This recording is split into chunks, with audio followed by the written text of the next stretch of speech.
Apple Silicon is so good that even diehard Windows users are turning to Mac. Even the prices are shockingly competitive these days. That is, as long as you choose the starting at configuration.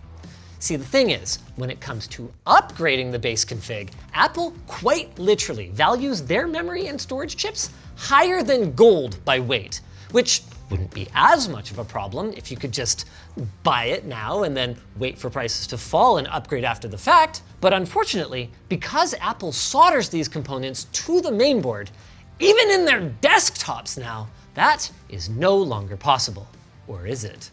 We'll get to that in a moment. First, I want to acknowledge that soldering down components is not inherently bad. For system memory, the signal loss from longer traces, and especially from passing through a connector, is so great that particularly the GPU in Apple's latest silicon could have its performance significantly impacted by using modules. Now, some manufacturers might make different choices, and they might choose modules over cutting-edge performance, but Apple didn't, and neither of those choices is wrong. With that said, for storage, there is no technical reason that it needs to be soldered. To be clear, I'm not saying you could just plunk any PC SSD into your Mac and expect it to work. Apple's approach to storage does think differently, with the biggest difference being that their storage controller is integrated directly into the CPU rather than into the SSD like on this M.2 stick. This offers the advantage of hardware-level encryption through their secure enclave that prevents the storage from being accessed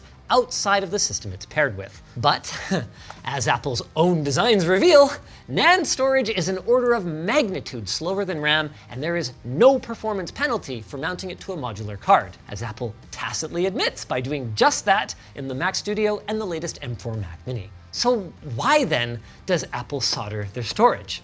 1.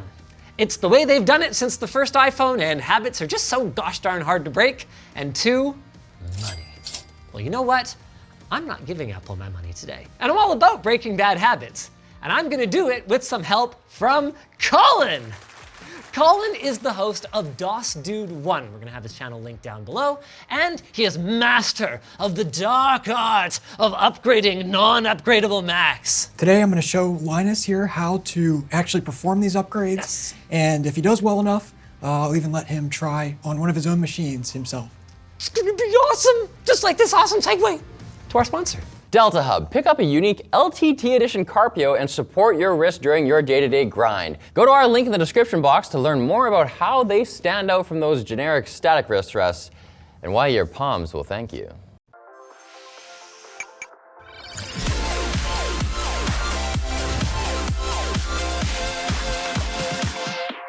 Let's get started.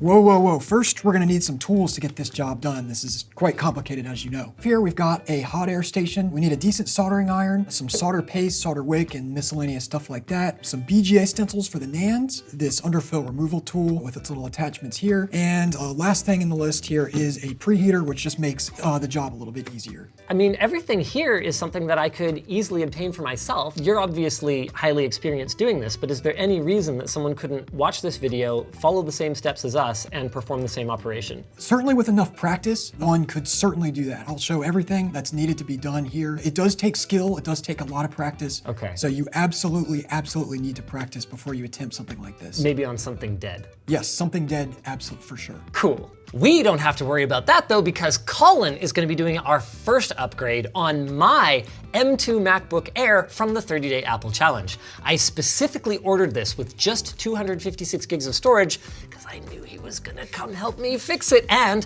what's even better is that the 256 gig configuration comes with only a single NAND chip. So when you upgrade the storage, you also upgrade the bandwidth, which is pretty sick. By the way, that doesn't apply to the M3 and newer. They ended up backtracking on that whole design decision. So you know, you actually made my life a whole lot more difficult by opting for that 256 gig config. Because in addition to having the NAND chip omitted, they also omitted about 50 components on the board, support components for that second NAND chip, that I also have to reinstall. Oh, cool. Question for you. How hard is it to get your hands on A, the NAND for these upgrades, and also those support components? Yeah, so the NANDs are more difficult, obviously, than the support components, but those can be easily purchased off AliExpress. You just have to know which ones you need for your specific system. Some sellers make it a little bit easier by going by the systems themselves, but that's not common. But the support components can be obtained from any parts distributor such as Mouser or DigiKey. Mouser and DigiKey aren't exactly known for their affordability. Is this going to make more sense than just buying the higher end config in the first place? Oh, 100% it will, because even at the worst case scenario, the upgrade cost is usually about half price, including a labor charge, which someone like me would charge if you were to send it in. Have you ever used our precision kit before? I have not yet, but I do have one that I will be using soon. Okay, well, I'm not going to bias your first impressions then. I'll let you just do your thing. When you take these apart, it's a little bit difficult to get the bottom off, but what I find is if you stick a bit in there and kind of just pry it out like this, gives you a good entry point. And then you can take this and pop the clips. Oh, brilliant.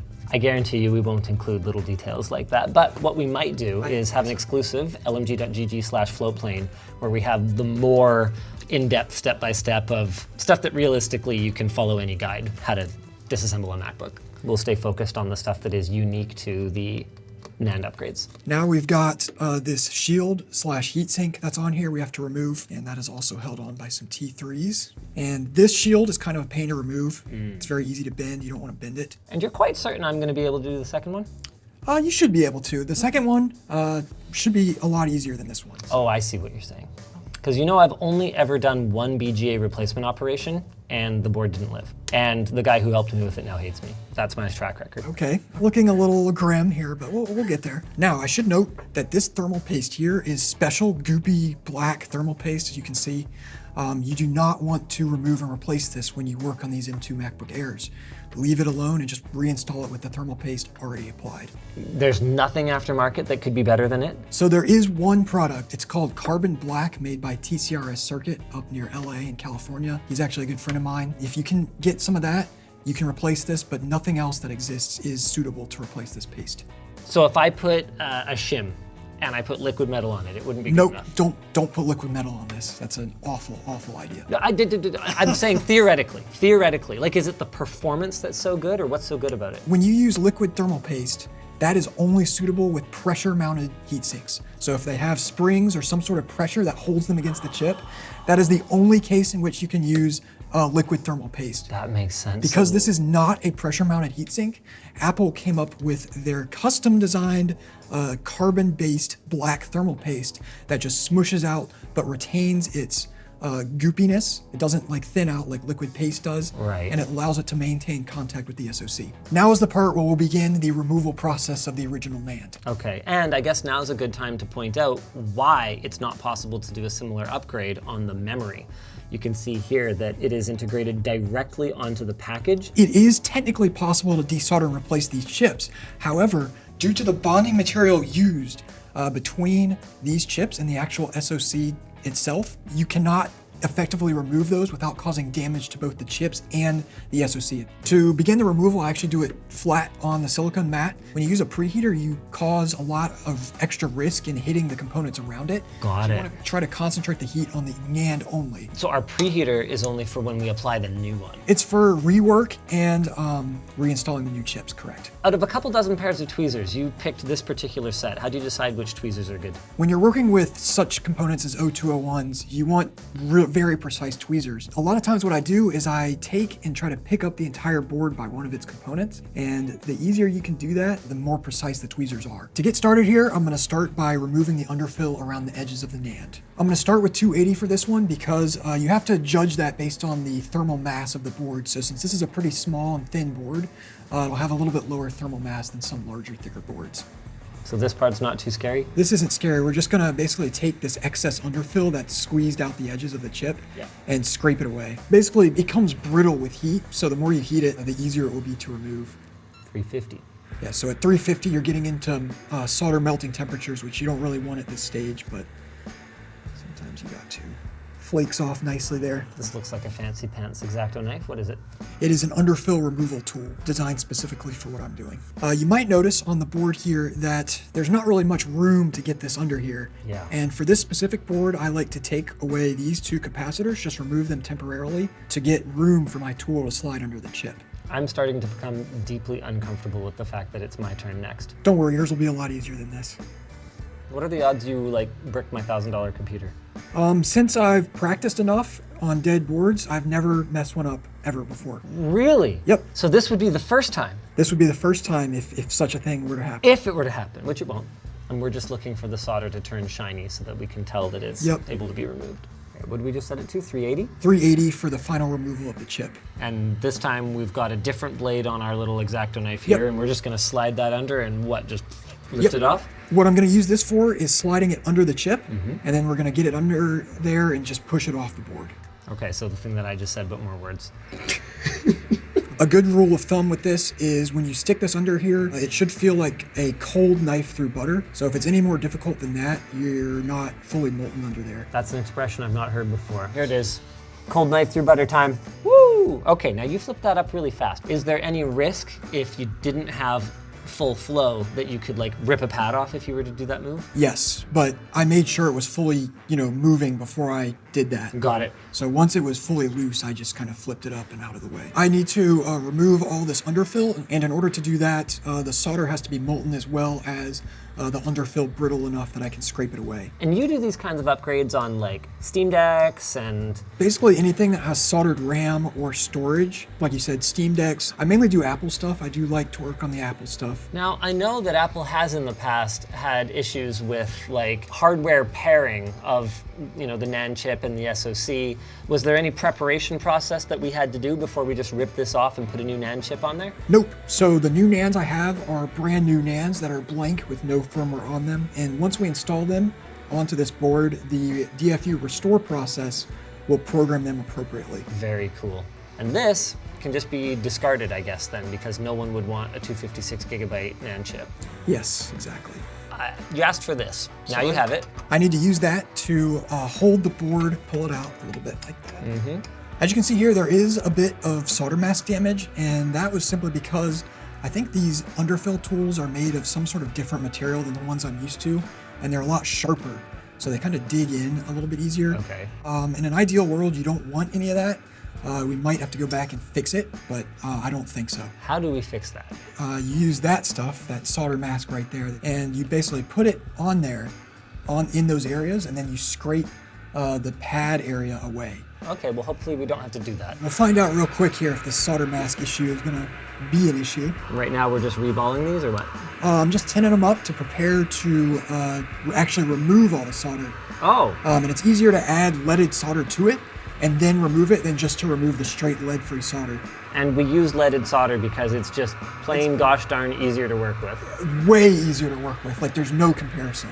But we also support the use of lead-free solder in industry because there's less lead in it. Okay, those all looked like they tinned up pretty nicely. Yep, and the solder mask damage is not deep enough to cause any issues at all. If it did, you'd see the solder I just put on there stick to those parts. Yeah. I'm a little surprised because we can see the copper color, but we haven't gone all the way down to the bare metal. Yep. Wonderful. And again, I don't do that usually. Right, so now we're using a solder wick. Yes, solder wick. Rate our station out of 10. I'd say it's a good 9 out of 10. Really? 8.5, 9 out of 10. It's a lot better than my setup, so I can only say so much. Now we're refluxing to put those caps back on. Yep, I'm gonna reinstall those real quick here. Oh, is there a reason we do those first instead of doing the NAND first? It doesn't really matter. I could do them after. Pro tip, make sure you put them on the right way, hey? And how do you make the judgment call whether to put new solder or reuse the original solder? It just depends. If it's a small component, I'll always replace the solder because it's so hard to get them to actually stick. But with something big like these capacitors, I'm just gonna use what it's got. Now we need to deal with all these pads here for the extra components that we have to install. Yes. So first, I'm gonna put some flux on them. And for these, I am going to re-tin them all with leaded solder. As a late 30-something, I think the most remarkable part of this for me is watching him do this without any magnification or assists. I see you've obtained from laptopschematics.com Apple schematics. Apple doesn't, provide these, do they? No, they don't. They don't. But I acquired it. I need it for this job, and we're going to use it to get all these components installed. Eat a Apple. So if you take a look at this schematic here, some of the components, you can see all this row of decoupling capacitors right here, these 0.1 microfarad, 2.2. I just omit those. I do install a couple of them, like these 20 microfarads here. And then same here, I just kind of omit all these smaller value ones. And that'll still provide enough decoupling for this NAND to work effectively. Engineer who designed this would probably be cringing right now as I'm saying this, but just due to time constraints and just the immense tedious nature of doing this, they're just going to be omitted. It works just fine. I start out with the top here, PP1V25 Awake NAND.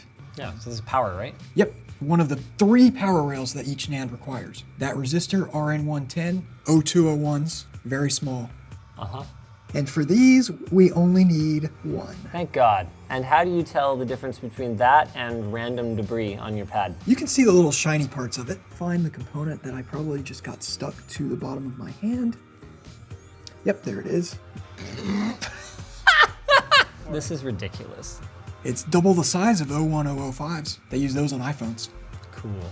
How do you check if you did it right? So I just look at it, and then I actually did it a little bit during the process. I measure them if I ever have a question about which one is which. I noticed you switched off of the tweezers you were using before. Yes, they were slightly magnetic. I had asked him before, you know, aside from precision screwdrivers, if there's any other tools he felt, you know, could be improved. So make sure if we ever do tweezers, they're non-magnetic. Yeah, definitely not, because they pick up the little components and you can't like, you know, work with them or place them. So now with that all out of the way, we need to get this solder off of there. So I'm gonna put it back on the preheater and remove that, and then we'll get the NANDs reballed and prepare them to be installed. Heck yeah. We ready to put the NANDs on now? Yep, we're ready to put the NANDs on. And thinking about that, there's one thing I use in my daily setup that I don't have here, and that is an optical drive. And I use that just as a platform. It has a thin aluminum panel, doesn't retain much heat, and allows me to heat the NANDs while pushing down on them with tweezers. I will obtain you something. My MacBook. Couldn't find an optical drive, but hear me out. Old LG Gram. That'll work just fine. This feels like plastic. I know. I guess we'll find out. That's how they made it weigh less than a kilogram. Here's our NAND chip. Each one is 1 terabyte. Sick. So I'm going from 256 gigs to 2 terabytes for a couple hours worth of labor compared to the hundreds and hundreds of dollars that Apple would charge me for that upgrade. Yep. You're right. It's like a no-brainer. It really is. It really is. If you have the skill to do this, it definitely is worth it. Even if you don't, send it to someone? Yeah, it even is worth it to pay someone to do it for you. Question for you though, what do we know about the quality of this? Yes, so these NANDs I buy are brand new, at least sold to me that way, and with this particular seller, I've never had any problems. These are Apple NANDs, so once you install these, there is literally no difference between putting these on yourself or buying them on the machine from Apple. They taste the same? Probably. One difference I noticed from the original NAND is that it is physically thicker. Yeah, it literally is a higher stacked die inside the chip. What I usually do is I have some Kapton tape and I cut it and use that to attach the NANDs to the bottom of the stencil. You can actually feel when it goes into place because it has a little bit of solder on it. That makes it a little bit easier. Okay, because I was really impressed. To get this reballed, we're gonna be using solder paste, which looks like this. Essentially what this is a bunch of tiny solder balls suspended in flux. To clean all the solder paste off, I just kind of take it and, perpendicular, and it just cleans it right off. So with that done, we're ready to take the hot air and melt the solder paste into position. And it'll make little balls. So with this, you want to go pretty slow with it. You don't want to heat it too quickly at once because that will cause the solder paste to run underneath the stencil and could cause problems. The thermal mass of our LG Gram might be a little high. Okay, so it's just a matter of getting our temperature dialed in for our situation here. Yep. Well, that was worth it. We have some slightly thicker solder balls. Yep, but we're not done yet though. We have to heat it one more time with no stencil to make sure everything lays flat on the chip. Okay, so there's one fully done and ready to be installed. Nice. I think it's so cool that enterprising right-to-repair folks managed to figure this stuff out, not just, you know, in the absence of Apple's help, but with them, in some cases, actively working against this kind of thing. It's actually kind of surprising they make it this easy. There's no pre-programming required, which was the case on the older T2 Macs. I mean, wow, that is really hunting for a W for them there, but sure. You know, the programming part is a whole other situation, so to not have to deal with that is good. Less ass, at least. Yeah, I guess that's a good way to put it. Okay, cool. All right, now it's literally just solder them on the board and do a DFU restore. I'm using the board view here to reference which position pin 1 goes on each chip. So you can see the pin 1 dot right there. These pads I would consider huge compared to most pads. Like I've done these before, I've done the SoCs. By hand. By hand, yeah. Well, I'm impressed. The other NANDs we're gonna be working with is BGA 315, which is this footprint. These are a lot tighter. You kind of feel when they have a little resistance, that's when they're hitting the pads. Perfect. This one, I kind of want to get pretty perfect because of the solder mask issue. Right, to make sure we don't accidentally bond to any of the exposed copper. Yep, exactly. So now we just have to heat with the hot air to solder them into position. One thing you can do to make sure is just tap it with some tweezers. You want to see it move. Oh yeah, she moves. So that's perfect there. Oh, there she goes. Ooh, she sucked down really nice. And that's it, we're done. So now we just have to do a DFU restore. I've always kind of wondered about people like you, where you seem to both completely recognize all of Apple's horse and yet somehow retain something of a reverence for them. I love Apple, as you can probably tell. And I like it because it's a challenge. Like some of them are a challenge like these. It's just kind of fun to work on.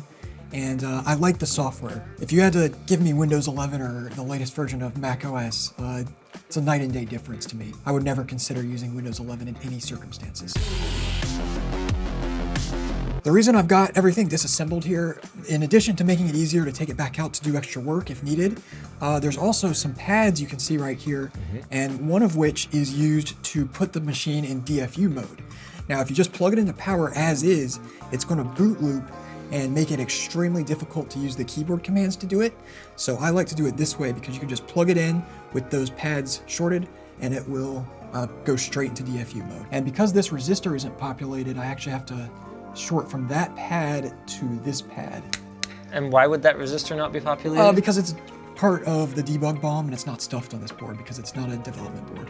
How much does that resistor cost? For them at scale, probably like less than a cent. I need to short that pad to this pad. Okay.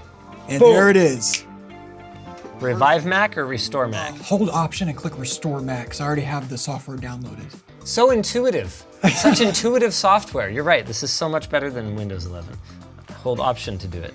Okay, and then I need to select 15.5, latest version. If the NANDs get programmed improperly due to my mistakes with putting those components on, the NANDs are unusable at that point, so that's always fun. Hit it. Whoop, hold on. That happened right after you cut the camera. We got an Apple logo. I assume that's a good sign. That's good so far. The slightly filled progress bar is what I'm really looking for, because if it gets to that stage, it's good. Yes, there we go. All right, let's Yes, go. We're good, we're good, we're good, we're good. Should we wrap there for today and I take my run at it tomorrow? Sure, we'll let this finish, make sure everything looks good, and there it is, right there, 2 terabytes. 2 terabytes, baby! Heck yeah. Freaking awesome. And the best part is I'm probably never gonna use more than like 30 gigs of it. I use network attached storage for everything. Well, the upgrade itself is the fun process here, so that's all that really matters. Speaking of which, is it my turn? It is your turn, so. Okay, what are we gonna do it on? Well, we've got a pile of Macs here for you. I would advise starting with the M4 Mac Mini. I think that's gonna be the easiest one for a beginner to attempt. Okay, I'm gonna do it then. In its stock configuration, this is a pretty affordable machine, so no big deal. And it has a module. But in its upgraded configuration, oh, it's so valuable. I stand to lose so little and gain so much. We also do have 2 of these, so if you break it, we can just movie magic it. Through the magic of buying 2 of them. Yeah, as they say. Feel free to supervise, because I can't remember how this one comes apart. Hold on, don't tell me the answer.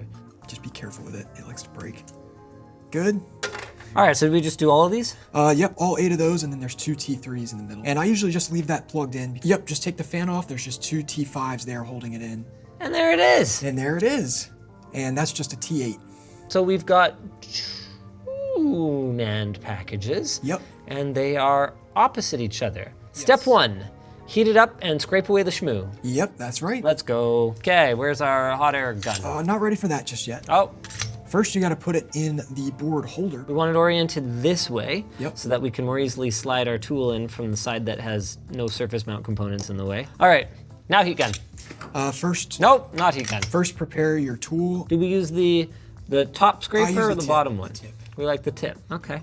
And when you do this, you want to be pretty gentle with it as to not scrape away the solder mask like I accidentally did with your other one. So do as you say, not as you do. So I'm gonna guess, and I'm gonna say 330. No. But you ended up at that high. That was a bigger board. This has way less thermal mass and it's elevated so the mat won't sink any heat. Okay, 279. 250. 250. Just concentrate it straight to the chip. I'm totally gonna do this, Alex. I would give you probably like a 67% chance of winning here, but 67% or 60 to 70? Yeah, I don't know. I'd give it about a 45%. What? 45? I know how this goes. How all of it do I need? Like I said, you don't have to be too thorough with this. As long as you get a separation of some sort between those components, you're good. Call that good? I'm gonna call that good on this part. Okay. So now we heat it up and we try to get under it? Yep. I'm thinking 300 now. Yep, that's exactly right. Let's go. Cold knife through butter, baby. You'll start to feel when it starts to get trapped under there, which is exactly what you want. Let's go, boys. Okay. Step 1, complete. Now, cleaning. While you're doing this, please make sure not to touch any components. Right, because we're at a solder melting temperature, so they would just Yep.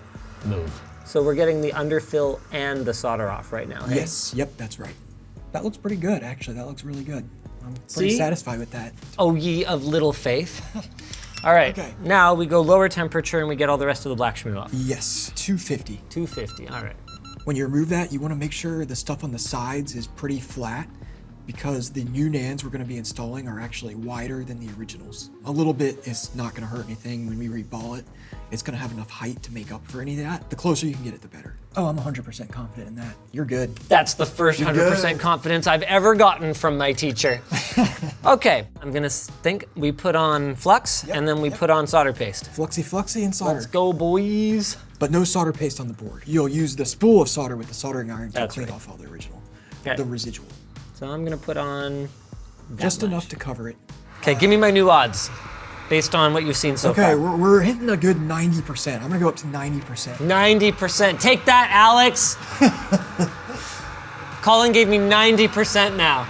yeah, I gave you 45 at first. Exactly. Yeah, see, now you can really see There that the we go. solder's being removed. Look at her go. Let's go, bud. I just needed more surface contact. Yep. So I'm just using the fatter part of the tip and now it's working great, bud. You got it. Yep, I don't see any issues. Let's go. So now just clean it with rubbing alcohol and paper towel. With both sides clean, it's time to reball. You got your stencil first here. Oh. And let me grab the new NAND. Oh, it has little piggies on it. Why does it have piggies on it? The seller I buy these from in China always puts little stamps on them like that. Adorable. And these are 1 terabyte each? 1 terabyte each, correct. It's not as much thicker this time though. Okay. They're definitely getting the density down with these newer ones for the newer systems. Very cool. Now, I know that stencil has 4 footprints, but the way the stencil warps, I would highly advise doing just one at a time. Sure, that makes sense. Okay, now if I recall correctly, I pull this off and then we heat it up so that we don't ball. pull it off yet. No, we ball it first? Yep, heat it first. Let's go 330. 330. Because remember, press the button, and before you heat, take these tweezers and keep pressure on the chip. It's harder for me to tell when it starts shimmering when it's all fresh solder balls. Yeah, that's perfect. I don't see any problems there. Okay, so one last step is apply a decent bit of flux to the center of it. Perfect. And heat it again with the hot air. All right, because I'm elite hacksaw, I'm gonna say pin 1 is top left. Nope. Damn it! All right, that's good. All right. Now take and carefully align your chip to the pads. Right there. Perfect. Thanks. Not. It's impossible to describe, but you can kind of feel it. I told you can feel it. Yeah. Now we go to Heat 330. 300. 300. And just kind of hold it at a specific spot and just wait. And I wouldn't recommend you tap it on this one. Tap it. Oh, I wasn't gonna tap it. Okay, good. Once you see the flux start bubbling out of the sides of it, that usually means it's done. Okay. So you're Yeah, done. I'm seeing bubbling, so You're done. It didn't move at all. That's just because your alignment was so perfect that it just went straight down and you couldn't see it. Okay, that's pretty sick. And wait for it to cool down just a little bit and then hit Then it. we can do the other one. Yep. And then you got to do this all over again. I couldn't ask for a better result than that. So am I hired? You're hired, man. Let's go. Now it's time to put it back in. Just get my T5 and my T3 queued up so I don't have to keep reaching into the thing. Oh yeah, what a feature. Look at it go. LTT Precision Screwdriver, lttstore.com. Short those 2 pins. Okay, I'm 100% confident right now. Let's hope. I hope. You mean Okay, hope? we're in DFU mode. That's a good sign so far. This is the part where this bar is gonna start moving. Yep, let's hope. And this is the part where if Apple didn't cheap out and they were willing to put touchscreens on their Macs, I would be interfering with the process. Once that progress bar starts filling, just like the other one, then we're good. No, we're good now. No, we failed, dude. What? That can't be right. An error occurred while formatting the NAND. That means either the NAND's incompatible or improperly programmed. So, I think we might be SOL here. However, we still have an option to go to 1 terabyte with some extra chips I have. That was shockingly fast. So I have 1 terabyte of storage then? Yes, 1 terabyte using my backup chips that I luckily decided to bring with me.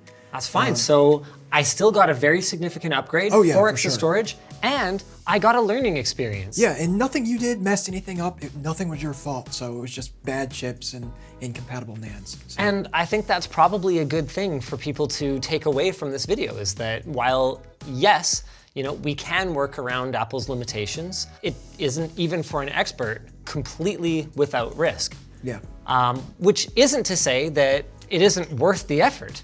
I mean, for every person who contacts you and ultimately gets their machine upgraded, they get 2 benefits. Yep. 1, they save money, and 2, they keep a machine that potentially they couldn't use anymore because of its limited hardware Exactly. out of the garbage bin, Yep. which is pretty important to me anyway. Unlike a lot of people, you did not mess up the board when removing the underfill, which a lot of people do, so that's pretty impressive. I had a very helpful supervisor. Yeah, we shouted out your channel earlier, but hey, now we're showing it. Go check him out, DOSDude1. We'll have him linked in the video description. Thanks so much for coming up here, Collin. Yep. And thanks so much for enduring me telling you about our sponsor. Maybe by wearing these shoes from Vessi, but I love my sandals. This is not gonna sponsor us if he keeps wearing those sandals, so I'm gonna steal them. There must be a reason why Linus is so obsessed with sandals. I got to find out. Maybe they're actually better than Vessi. I spent 20 seconds putting them on, and I just slipped right into Vessi. 1 second. Breathability though, I give a 5 star. But I don't want to show off my ugly toes. Maybe it's waterproof. Of course not. You think you're Vessi? How about the look? Vessi strikes again. The ugly sandals are nearly 20% heavier. Mission complete. I replaced all of his sandals with Vessi. Check out their new ultra light Vessi Pacific sneaker. They come with a 1-year warranty with worry-free 30-day returns. At vessi.com/LTT and get 15% off your first pair. Wait, he has more sandals? If you guys enjoyed this video, why not check out the time that we water cooled a Mac Studio? That was a lot of fun. That sounds fun. That sounds really fun.